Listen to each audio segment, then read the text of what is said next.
Assalamualaikum warahmatullahi wabarakatuh. Selamat berjumpa kembali dengan saya Hakim Jaili dalam acara Live Talkshow Sudut Pandang, sebuah perbincangan yang membahas peristiwa dari perspektif yang seharusnya. Dan para pemirsa dimanapun Anda berada yang sekarang bersama keluarga dan masyarakat tetangga, semuanya lagi nonton acara Sudut Pandang.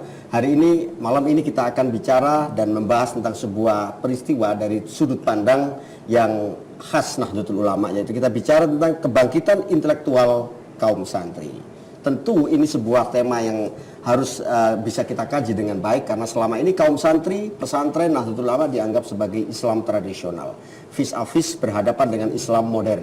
Benarkah tradisionalisme Islam di khas pesantren atau Nahdlatul Ulama itu adalah sebuah fakta yang kemudian ini menjadi sesuatu yang stagnan dari masa ke masa? Ini tentu dengan perkembangan dunia global yang terus berkembang, fakta ini akan terus mengalami proses perubahannya. Dan untuk membahas soal itu, di studio sudah hadir dua orang yang sangat istimewa bagi kami. Yang pertama adalah, siapa lagi kalau bukan Cak Ali Maskur Musa. Assalamualaikum Cak. Waalaikumsalam warahmatullahi wabarakatuh. Terima kasih atas kehadirannya Cak Ali di tengah, sama-sama. di tengah kesibukannya. Ini kesibukan banyak-banyak Mas ya. Alhamdulillah bisa bertemu dengan keluarga besar Nahdlatul Ulama Jawa Timur khususnya. Ini tadi dari Jombang ya? Meneruskan tradisi untuk ziarah, baik kepada silaturahmi yang masih hidup maupun yang sudah menghadap yang Gusti Allah lah. Khas NU. Itu bagian dari metamorfosa bahwa hidup itu harus seimbang antara spiritualitas dengan modernitas atau intelektualitas, harus match. Jadi itulah konsepsi tawazun yang dimiliki Nahdlatul Ulama. Tentu kalau tidak ada tawazun, tawasud, tasamuh, keseimbangan hidup itu antar masyarakat, dunia akhirat juga timpang, dan itu tidak bagus. Dan keseimbangan itu pula yang akan digunakan Cak Ali untuk memimpin Indonesia ke depan ya. Insya Allah. Cak Ali adalah Ketua Umum Pimpinan Pusat Ikatan Sarjana Nahdlatul Ulama, sebuah banom yang akan menjadi besar ke depan karena ISNU akan semakin banyak ke depan. Dan kedua, mohon doanya. Dan ini juga Cak Ali sedang, kalau Allah menakdirkan, insya Allah akan menjadi pemimpin besar di Indonesia ini. Insya Allah. Ikut garis yang di atas. Pasti. Ya. Dan yang kedua, kita ketemuan orang yang sekarang jadi man of the match ya bulan ini, yaitu Profesor Abdul A'la. Assalamualaikum Prof. Waalaikumsalam warahmatullahi wabarakatuh. Profesor A'la ini kita kenal sebagai Rektor Universitas Islam Negeri Sunan Ampel Surabaya yang kemarin tanggal 4 Desember di launching dari IAIN menjadi UIN Sunan Ampel Surabaya. Kita satu kata, Sunan Ampel Surabaya itu tidak bisa hilang. Sebab ya Sunan Ampel punya karakteristik, kemudian Surabaya pun punya karakteristik. Dan Sunan Ampel ada di Surabaya. Betul. Dan Sunan Ampel adalah cikal bakal pesantren di Indonesia. Saya kira UIN ini adalah cocok, Prof, ya kita bicara tema kebangkitan intelektual kaum santri kalau bicara dari sini. Dan kita atas nama TV9 saya ucapkan selamat Prof. Terima kasih. Migrasi dari terima kasih IAIN atas ucapan selamatnya, doa dan dukungannya. Siap, TV9 siap mendukung seterusnya. Baik. Kita ke Cak Ali. Cak Ali, intelektual kaum santri. Cak Ali ketua ISNU. Ketua ISNU, dan alhamdulillah Ikatan Sarjana Nahdlatul Ulama dipegang Mas Ali Maskur ini. Perkembangannya juga cukup kelihatan di mana-mana, cabang sudah tumbuh. Bagaimana situasi sarjana dan intelektual, potensi intelektual Nahdlatul Ulama hari-hari? Mas Hakim, izinkanlah saya juga punya hak untuk ingin menyampaikan tahniah dan selamat kepada IAIN Sunan Ampel yang sekarang sudah menjadi UIN Sunan Ampel Surabaya kepada Profesor Abu A'la, baik secara pribadi maupun sebagai Ketua Umum ISNU, karena ini lengket, tidak bisa dipisahkan antara insya Allah ISNU dengan UIN, karena ini bagian dari sebagai raw material orang NU yang insya Allah kebanyakan nanti akan kuliah di UIN, dan setelah lulus pun insya Allah masuk ke langsung formulir ISNU. Nah, karena itu sekali lagi moga-moga di bawah kepemimpinan Profesor Abu A'la UIN semakin maju dan berkualitas. Terima kasih banyak. Saya yakin ketika kita berbicara masyarakat Jawa Timur, maka kita tidak bisa melepaskan diri tanpa menafikan yang lain tentang masyarakat NU. Maka di situ saya berharap dukungan ISNO, dukungan Pak Ali Maskur Mosa. Terima kasih. Kalau orang mengatakan bahwa NU di Jawa Timur itu realitas dominan. Pak, ini begini. Gimana Mas? Soal ISNO. Begini soal ISNU, alhamdulillah sekarang itu kami punya database bahwa guru besar, profesor, doktor di lingkungan NU itu sudah 462 orang. 462 profesor. Kalau doktornya itu sudah 3.400-an. Jadi kalau orang mengatakan bahwa orang NU itu jumud, ketinggalan zaman, tidak bisa mengikuti dengan perubahan, perkembangan, justru salah. Jadi ini menjadi bagian dari transformasi luar biasa di lingkungan Nahdlatul Ulama, karena setelah kami lihat 462 itu bukan hanya guru besar di bidang perguruan tinggi yang berbasis agama, tapi banyak ahli ekonomi, foreign affair, kaitannya dengan ekonomi internasional, ilmu-ilmu yang menyangkut hukum, banyak. Jadi profesor beneran Pak ya? Untuk profesor Persatuan Pemuda Ansor ada 3 kan? Ada profesor pakai V dan pakai F.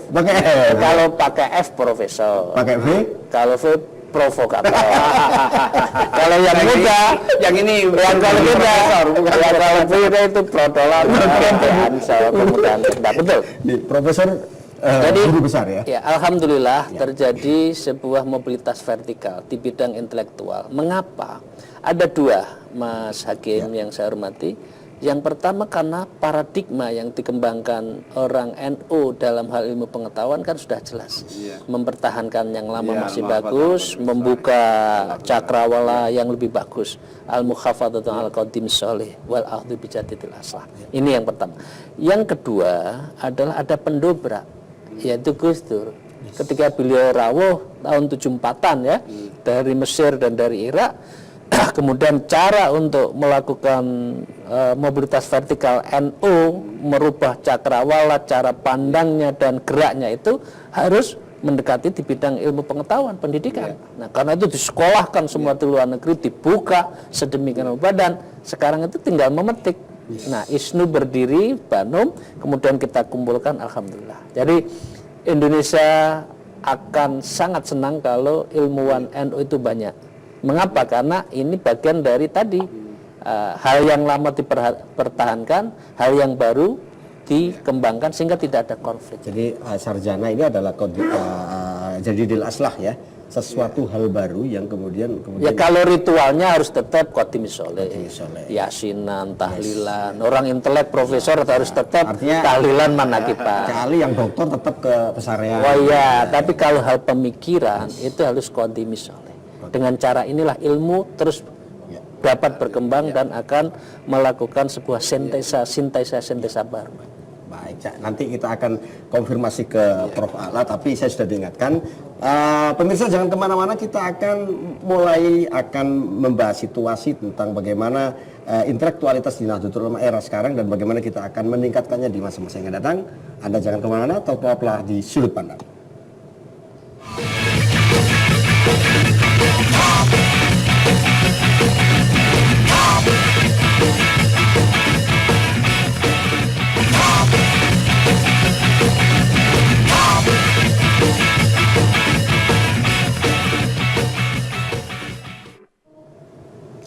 Baik, terima kasih Anda masih bersama saya dalam acara Talkshow Sudut Pandang, sebuah perbincangan yang membahas peristiwa dari perspektif yang seharusnya. Dan kita bicara lagi membincang soal kebangkitan intelektual kaum santri. Bersama saya ada Cak Ali Maskur Mosa, Ketua Umum Ikatan Sarjana Nahdlatul Ulama, dan kemudian juga ada Profesor Abdul A'la, Rektor UINSA Surabaya. Jadi Prof, tadi Cak Ali sudah jelasin tentang ada sebuah intelektual blast gitu ya. Ada sebuah ledakan intelektual di Nahdlatul Ulama dan kaum santri. Ada 462 profesor atau guru besar dan 3.000-an doktor. Ini di luar doktor yang mondok di kantor ya. Dokter beneran ini juga. Ini profesornya beneran dan dokter NU semua ya. Nah, Prof, bagaimana Anda melihat fakta ini? Ini sebuah fenomena yang menggembirakan. Ya. Tapi saya kira dibanding dengan masyarakat Jawa Timur ini masih sangat sedikit. Ya. Dan kita lihat misalnya bagaimana antusiasme masyarakat santri untuk masuk ke perguruan tinggi yang tidak hanya dalam Islamic Studies, tapi juga dalam bidang sains, teknologi. Nah ini maka YN Sunan Ampel mencoba beralih status menjadi UIN Sunan Ampel dalam rangka kata Pak Muzaki tadi sebagai kanal-kanal akademik mereka masyarakat santri terutama yang selama ini terpinggirkan dari sisi ekonomi bisa masuk ke UIN Sunan Ampel Surabaya. Nanti akan muncul tokoh-tokoh intelektual bukan hanya dalam bidang Islamic Studies juga, tapi juga dalam bidang menjadi saintis, menjadi teknolog yang bersama-sama mengembangkan Islam tradisional itu tadi, tapi tradisional NU untuk tradisional transformatif. Bagaimana tradisional yang mampu berkontekstual, berdialog dengan kekinian. Ada kesadaran orang, tadi Cak Ali nyebutnya sebagai sebuah mobilitas vertikal ya. Bagaimana orang yang sekarang sudah cara pandang terhadap keilmuan sudah mulai berubah ya, tidak bahwa ini agama ini dunia gitu ya. Tadi Profesor Ala mengatakan bahwa ada sebuah pergeseran bahwa kalau dulu alumni pesantren ya sudah masuk ke IAIN jurusan kalau nggak tarbiyah syariah gitu kan. Ya sebenarnya adab ya sesuatu yang sebenarnya dia lebih ahli di pesantren daripada di sini. Tapi sekarang sudah mulai ada sign. Ada sign dan itu kemudian IAIN waktu itu tidak menyediakan dan sekarang Anda ingin sediakan. Kita lihat misalnya ponakan saya, anak saya, mereka sudah ingin ke farmasi, ke kedokteran. Tapi bagaimana nilai-nilai tradisional? Saya katakan dalam bahasa UIN mungkin ya, kalau Pak Ali Maskur mungkin bahasa Islam NU, kalau saya bahasanya Islam Indonesia itu tidak memudah, tetap memiliki pijakan yang kuat. Nah, disinilah tempatnya adalah UIN Sunan Ampel Surabaya. Bagaimana keilmuan Islam dikembangkan, kemudian sains dan teknologi, humaniora juga dikembangkan, tapi saling tetap berhubungan. Saya berkali-kali katakan misalnya Islam kita, Islam yang dikembangkan di UIN Sunan Ampel adalah Islam dengan pendekatan sosial. Bagaimana membaca realita kehidupan yang berkembang. Sains dan teknologi juga, sains teknologi yang tidak ada dalam yang betul-betul bukan menjadi menara gading, tapi betul-betul menyantuni masyarakat yang selama ini terpinggirkan. Maka muncul misalnya teknologi-teknologi tepat guna, teknologi-teknologi yang sesuai dengan alam yang ada di Jawa Timur, Indonesia. Jadi, itu Islam yang berorientasi sosial ya. Bukan ilmu, bukan untuk ilmu itu sendiri, tetapi ilmu untuk masyarakat ya. Oke. Jadi saya tambah yang tidak berubah kan perubahan itu sendiri. Jadi dengan demikian komunitas kaum santri yang dimana kita dibesarkan juga harus adaptasi dengan perubahan itu. Nah, perubahan itu tentu yang paling bisa untuk merupakan ilmu pengetahuan. Jadi fa'alaika bi ilmi ya. Dan yang disebut dengan Ar-Rahman itu bisultan. Bisultan itu kan dalam arti yang bisa menundukkan alam raya dunia maya, ini kan ilmu pengetahuan. Nah, karena itu saya menyambut baik UIN Sunan Ampel itu menjadi tempat untuk persemaian para intelektual kaum santri yang satu sisi terus mengembangkan modernitas, karena modernitas itu tidak mungkin kita menirkan terhadap ilmu pengetahuan dan teknologi, tetapi di sisi yang lain spiritualitas, keilmuan, kedalaman hati, dan itu kebesaran kaum santri juga bisa dihadirkan. Jadi menurut saya harus hadir, karena memang perubahan tidak mungkin kurang. Ya, bagaimana kita mengendalikan perubahan, mengisi perubahan. Kalau kata orang Arab solihun likulli zaman. Di situ kan sementara ini kita kosong di saintis, mungkin hanya masih berapa gelintir kita, terutama dari saya katakan masyarakat santri, juga teknolog. Nah, nanti keadaan ini keuntungan yang akan diraih Indonesia dengan lahirnya teknolog, saintis yang nanti mungkin kali berdunia selain NKRI ini tetap utuh dan sudah final bagi masyarakat santri sudah final, sudah NKRI sudah selesai. Maka juga muncul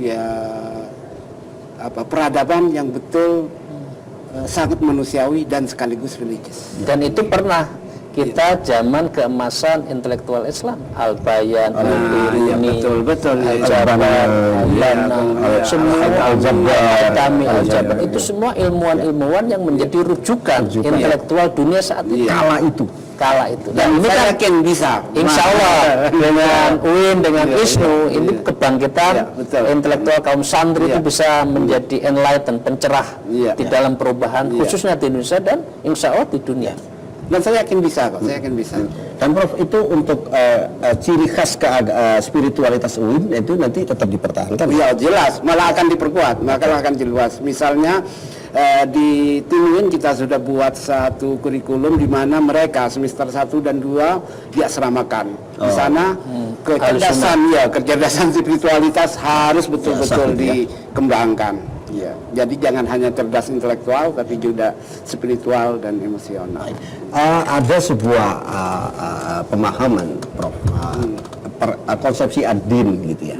Ad-din itu ketika menerjemahkannya tafaqquhu fid-din gitu. Sering mengatakan ad-din itu at-tarbiyah asy-syariah.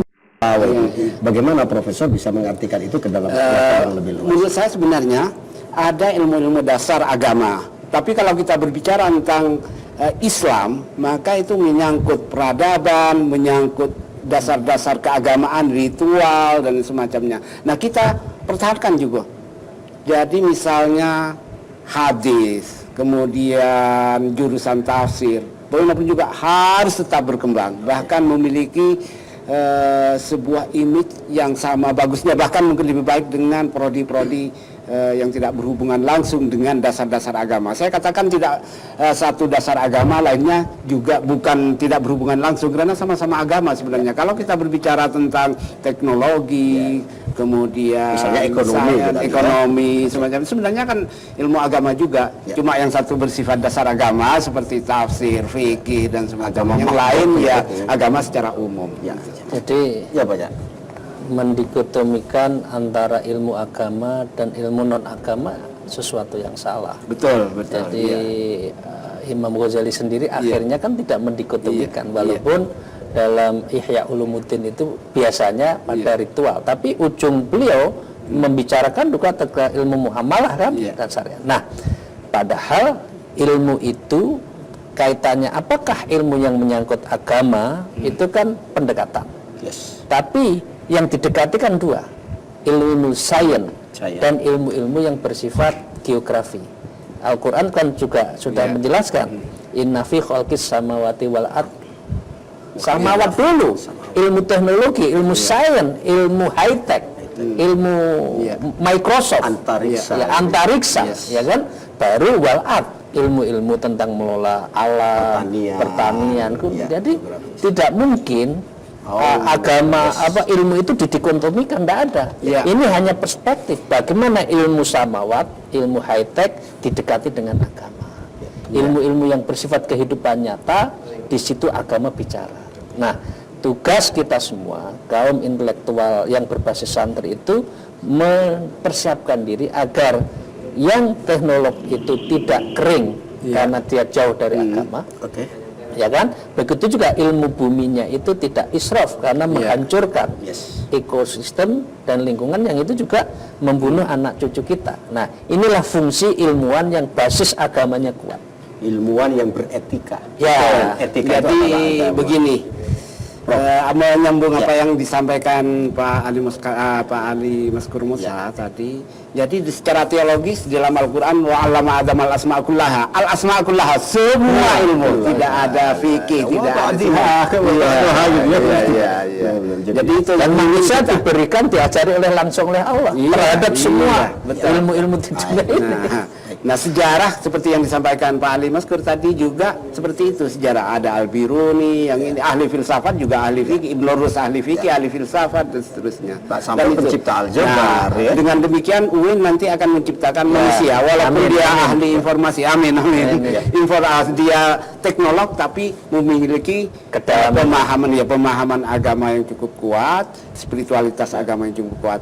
Jadi tetap menghargai tradisi. Jadi dulu ada almarhum Kiai Mustain Romli mengatakan itu otaknya London, hatinya Masjidil Haram. Ya, itu iman dan takwa. Iman dan takwa serta akal. Impact dan impact. Ya, nanti akan kita diskusikan lebih Prof. Baik para pemirsa, kita akan bicara tentang bagaimana kebangkitan intelektual kaum santri. Jangan kemana-mana, tetap di Sudut Pandang.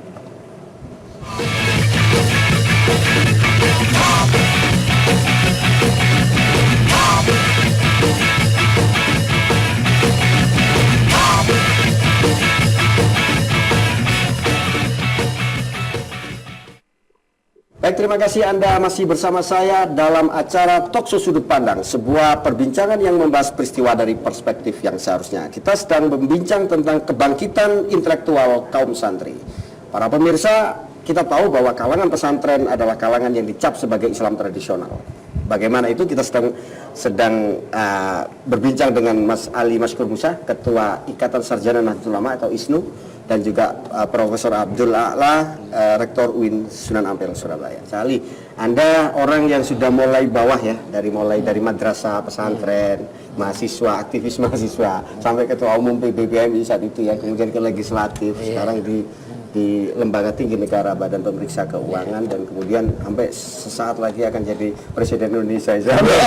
Insya Allah kalau memang itu dikehendaki Allah dan takdirnya ke sana. Anda melihat ketika kemudian dulu para peneliti apa itu mulai Snogogrenyo sampai kemudian Clifford Geertz mengatakan ada santri, ada abangan, ada priayi, kemudian juga ada Islam itu dibagi dua, ada Islam tradisional, ada Islam modern, dan kita kebagian Islam tradisional kan? Enggak apa-apa. Nah itu sebenarnya dalam konteks kebutuhan Indonesia ke depan, serta bagaimana potensi kaum pesantren dan Nahdlatul Ulama ini, bagaimana Anda menyikapi? Ya nggak apa-apa dijab tradisional, tapi bisa bersenyawa dengan perubahan daripada merasa modern, tapi justru jamu tidak bisa berkembang. Jadi begini, Mas Hakim, mohon maaf kalau saya salah ke Profesor nanti dikritik. Ada 4 pendekatan dan mengklasifikasi bagaimana perkembangan Islam di Indonesia. Ada yang menyebut dengan pendekatan internasionalisasi Islam, sehingga mengadop apa yang ada di dunia dipraktekkan begitu saja di Indonesia. Ada yang modernisme Islam, hanya dikemas modern, tapi kedalaman tentang hakiki keislamannya hilang, larut ke modern. Dan yang kedua adalah bagian dari sosiologisme. Jadi pendekatan itu sesuai dengan sosiologisme. Itu ditulis oleh beberapa orang. Dan yang terakhir adalah yang memadukan, sekali lagi orang menyebut pribumisasi Islam. Nah, dan itu di situ ada Gus Dur dan ada diklasifikasi oleh Cak Nur ya. Nah, coba dibandingkan dari 3 yang lain. Siapa yang paling kaya untuk mendorong, mengendorse terjadinya intelektualisasi di kalangan umat Islam? Ya yang pribumisasi. Karena di sini memadukan antara cosmopolitanism science yang itu adalah mempunyai nilai yang sama di seluruh dunia, tetapi ketika harus dipraktekkan, maka local wisdom, local value itu tidak bisa hilang, dan itu yang dikembangkan oleh Islam Nusantara, Islam Pancasila, Islam NU, Islam Rahmatan Alamin, dan itulah yang bisa Indonesia kaya kaitannya dengan ilmu pengetahuan yang tidak meninggalkan akar tradisi. Ini menjadikan Islam di Indonesia itu damai. Coba kalau Islam di Indonesia tidak pendekatan dengan para wali songo, yang terjadi kan konflik. Nah, kita memilih pendekatan budaya, pengembangan ilmu pengetahuan dan menyusun, membangun masyarakat. Berbeda ketika Islam masuk di Andalus. Di Andalus pakai kekuatan senjata, perang, sehingga tidak ada volunteerism. Ketika orang itu mau masuk Islam, dia di sana hanya mampu di 400 tahun belakang. Setelah itu kan decline. Tapi Indonesia semakin berkembang, dan alhamdulillah dengan Islam yang mayoritas Ahlussunnah wal Jamaah yang An-Nahdliyah ini menjadi Islam yang ramah, dan ini satu-satunya di dunia sekarang. Konsepsi Islam Indonesia. Nah, itu yang dikembangkan Islam Indonesia, yang orang mengatakan katanya tradisional NU, tapi justru menyelamatkan. Itulah. Maka menjadi Indonesia hari ini. Ya, inilah yang menjadi becoming Indonesia. Karena apa? Memadukan Islam yang ramah, yang tidak mencabut dari mencerabut dari akar budaya setempat. Value Islam ditanam di tanah Nusantara. Ya kalau Islam tidak itu hanya internasionalisme tidak bisa hidup di Indonesia. Karena itu mengapa Islam ada di Indonesia ya karena ada local wisdom. Ada kebudayaan, pendekatan budaya. Gimana Prof? Anda? Saya lebih sederhana, benar yang disampaikan Pak Ali Maskur, tapi saya sederhana. Saya ingat Karl Armstrong dalam salah satu bukunya, modernisme telah melahirkan sains dan teknologi. Modernisme mengambilkan sains dan Telah melahirkan sains dan teknologi, tapi pada saat yang sama teknologi itu telah menghancurkan kehidupan. Lihat Hiroshima. Kemudian kita lihat kemudian September 11. Maka dalam konteks itu, jika modernisme yang dikedepankan, maka mungkin bencana-bencana, terorisme dan semacamnya akan muncul. Saya lalu ingat tulisan Michael Lavan tentang The Making of Indonesian Islam. The Making of Indonesian Islam. Ketika kita berbicara tentang Islam di Indonesia, maka seutuhnya apa yang disampaikan Pak Ali Maskur Mosa, yaitu berangkat dari sebuah nilai-nilai sofistik yang mencoba berdialog dengan kehidupan di Indonesia. Nilai sofistik berdialog dengan kehidupan nyata. Iya, kehidupan nyata. Maka lahirlah Islam yang menyejukkan, yang toleran, yang sekaligus memiliki apresiasi yang sangat tinggi terhadap teknologi sebenarnya. Maka muncul orang-orang seperti Gus Dur, kemudian ya orang Pak Ali Maskur Mosa, kemudian banyak lain, Pak Kacung dan semacamnya dan seterusnya dan seterusnya. Ini yang mungkin nanti akan muncul teknolog-teknolog, saintis-saintis yang bukan hanya bermakna bagi Indonesia, sangat kontekstual dengan Indonesia, tapi juga memberikan sumbangan berarti bagi dunia global. Artinya label Islam tradisional dan modern menjadi sudah. Iya, jadi sebenarnya tidak relevan lagi. Tidak relevan lagi karena ketika kita berbicara Islam di Indonesia munculnya dari itu, kemudian dikembangkan terus, berdialog terus dengan kehidupan nyata. Tanpa itu maka yang terjadi adalah sebuah keterasingan teknologi, keterasingan umat manusia dengan alam Indonesia. Maka muncullah bom-bom di mana-mana, muncullah kekerasan di mana-mana. Jadi ciri khasnya adalah Islam Indonesia adalah proses dialog itu saya. Dialog terus menerus dengan alam. Jadi kalau meminjam istilahnya Gus Dur, kaitannya dengan pengembangan ilmu itu harus bersenyawa dengan budaya. Jadi Islam itu akan menjadi kuat kalau melahirkan peradaban. Nah inilah. Nah sekarang ilmu-ilmu pengetahuan atau teknologi yang tidak berbasis agama, yang lokal wisdomnya tidak dikembangkan, maka justru mendestruksi. Betul apa yang disampaikan oleh Profesor Abdullah. Jadi banyak orang ilmuwan tapi kering hatinya, kemudian menjadi ilmuwan merusak. Nah, tapi kalau di cara pandang pendekatan budaya di dalam hal ilmu pengetahuan dan mendesain sebuah perubahan itu sendiri, pasti ada yang disebut dengan metamorfosa. Tidak ada pemaksaan di dalam perubahan itu. Ada metamorfosa. Ada sebuah perubahan yang sangat tergantung kepada kondisi. Orang mengatakan pantarai atau mengalir sajalah, karena tidak mungkin kita memaksakan sebuah sikap anak-anak sebagai orang tua, kan tidak bisa. Jadi kalau dalam teori pedagogi dari ilmu mendidik kan juga harus disesuaikan dengan zaman dan alam pikiran yang dimiliki oleh anak didik kita. Sekarang kesalahan kita seringkali kan semua digeneralisir. Semua kurikulum misalkan disamakan yang Jakarta dengan yang di Papua. Seakan-akan Indonesia itu hanya Jakarta. Ya, inilah cara menurut saya yang konten kurikulum lokal itu harus dikembangkan. Karena itu kekayaan seorang intelektual apabila bisa memadukan dengan nilai-nilai yang ada di masyarakat setempat. Artinya sebenarnya pesantren itu dari kaum Nahdlatul Ulama sebenarnya sudah on the track. Dan itu adalah bagian Anda. Tinggal bagaimana mengembangkan, memperkuat dan semacamnya. Makanya saya mohon maaf kalau saya sering menyebut Fazlur Rahman. Dia tidak berharap banyak dari dunia Timur Tengah munculnya peradaban Islam yang untuk dunia. Tapi justru dari Indonesia. Dia melihat Islam Indonesia memiliki potensi, memiliki modal yang sangat besar untuk berkembangnya peradaban. Munculnya intelektual Muslim yang mampu menyapa, menyantuni bukan hanya masyarakat Islam, tapi juga masyarakat dunia. Baik, Prof. Ini kita jadi semakin yakin lah itu mungkin pemirsa TV9 juga karena mungkin karena proses politik di masa lalu kita ini kan dipinggir-pinggirkan kali sehingga kita sering tidak pede bahwa sebenarnya pesantren ini sebenarnya punya kekuatan yang luar biasa. Karena mengentung itu akhirnya menjadi kupu-kupu. Betul. Islam tradisional yang betul-betul sekarang menjadi Islam kaum santri, ini sekarang di Indonesia suka tidak suka kenyataannya di kupu-kupu. Karena sudah bisa terbang. Para penulis buku kita, para penulis di opini-opini kita yang banyak orang anak-anak NU, orang Islam semua dan itu yang menyinari sekali di masa transisi di Indonesia. Proses mengentung sudah berlalu.